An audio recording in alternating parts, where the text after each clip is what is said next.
Let's talk about guides, spirit guides, because I get this question a lot. So people ask, does everybody have a guide? Do I have a spirit guide? Do I have an animal spirit guide? Do children have guides? So let's talk first about what a guide is. There are a bunch of different kinds of guides I've discovered. So you hear me talk about my guide. I'm going to get to him last because he's a different type of guide. So we'll start with animal spirit guides. Animal spirit guides often show up in childhood. Your child will suddenly become obsessed with raccoons, or suddenly, for some unknown reason, they love camels, and maybe they've not even ever been to the zoo or seen a camel in real life. Generally, for children, animal spirit guides are a spontaneous friendship that starts when the animal shows up for your child. What's interesting is if your child suddenly develops an interest in panda bears, go to the internet and look up what is the meaning of panda. What do the panda bears bring as a spirit guide? Chances are you're going to find that something your child is going through right then has something to do with what the panda brings into that child's life. So usually it's an energy. So it's an energetic friendship between the child or the person, it can be an adult, and the animal. That animal can be with them for a short period of time. It can be with them for most of their life. Animal spirit guides tend to come and go. They depend entirely on what's going on in our life at any given time. So for instance, if you're going through something where you're having a really hard time setting boundaries, you might end up with suddenly seeing a bull everywhere you go. You see bulls because they're hard chargers, man. Or you need help with grounding. You'll start to see, I don't know, I think hawk has something to do with grounding. You'll suddenly see that animal everywhere. That's usually an indication to you that that animal guide is making itself available to you, and you can draw on the energies that that animal brings. Yes, I understand how utterly nuts this sounds. I'm so sorry. I do acknowledge how absolutely insane all of this is. Stick with me for a minute, though.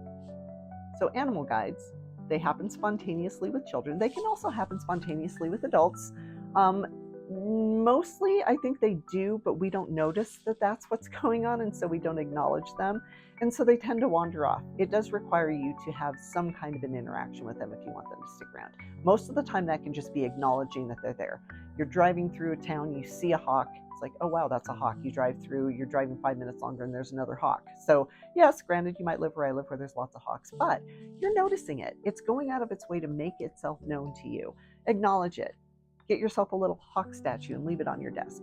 You're just acknowledging that it's going out of its way to make its presence known to you. And then do some research and figure out what it is the hawk is bringing to you. There might be a message in that. There might be a message in when you look it up in the description, that means something to you. So it's paying attention to synchronicities. Another type of guide is ancestral guides. This is where your great Aunt Linda is watching over baby Jimmy. Or maybe you feel your grandma around and she's keeping an eye on you, and you notice a butterfly and, oh, that's grandma. I know she's sending me a message. Ancestral guides can also stick around. Those are people who have part of your lineage, whether it can be this time frame, it can be any lifetime that you've lived, and they can stick around to kind of keep an eye on you. So think of guides as companions on the other side that help us figure things out in this life. It's that simple.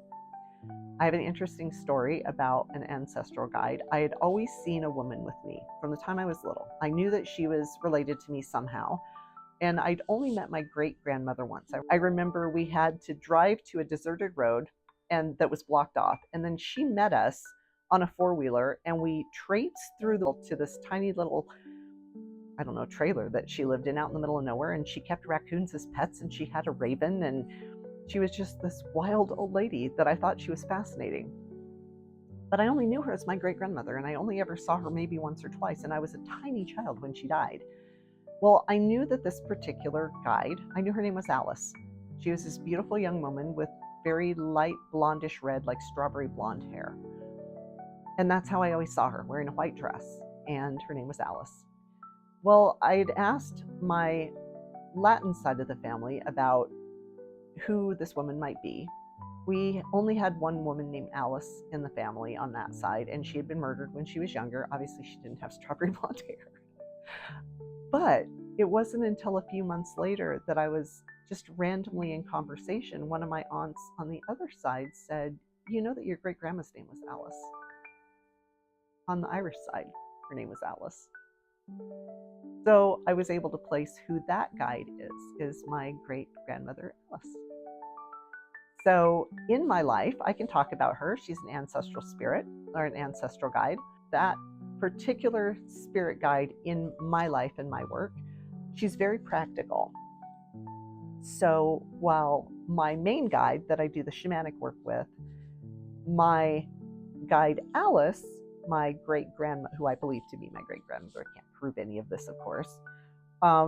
She's the one who is guiding logic and reasonable decisions. So, do I make this purchase? Yes or no? She's the one that will have input on that type of a thing. Do I take this trip now? She's the one that's going to have input on that. Yeah, no, maybe not now. You need to wait a month before you buy your tickets. She's never been wrong. Usually she's got great advice, so I tend to listen to her. She's also a little bit pushy. She has an opinion about everything, including how I fold my laundry, how I fix dinner. I mean, she's always there, and she's always very opinionated, but she's helpful. The other kind of guide is very specific to shamanism. So a shamanic guide is a teacher. It's my understanding, and again, I am not an expert. I'm just repeating what my guide has taught me. Shamanic guides are very intentional healers. They had to have lived at least one lifetime as a human, and they have selected to spend some amount of time working with a living human like me to help humanity. I'm the voice for him to make sure that whatever it is he needs to get done to help you gets done.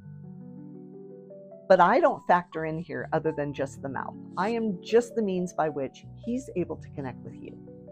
Nothing more. He also connects with your guides. So whether that's an ancestral guide, whether it's an animal guide, he's able to make that connection with them to better help you. So if you don't know who your guide is, there are ways to figure that out. So sometimes they come up in readings. You can also do a spirit animal retrieval, in which case a shaman, someone like me, can go and get your spirit animal for you. And then we bring it back to us and help you establish a relationship with it. This could be a really powerful thing. Just think about it. If you've got all of these possibilities of things that can help you on the other side, why wouldn't you take them? It's something really exciting to explore. So reach out if that's something that you're interested in doing. And let me know if you have any questions. I really do want to help answer questions because I realize how utterly nuts all of this sounds.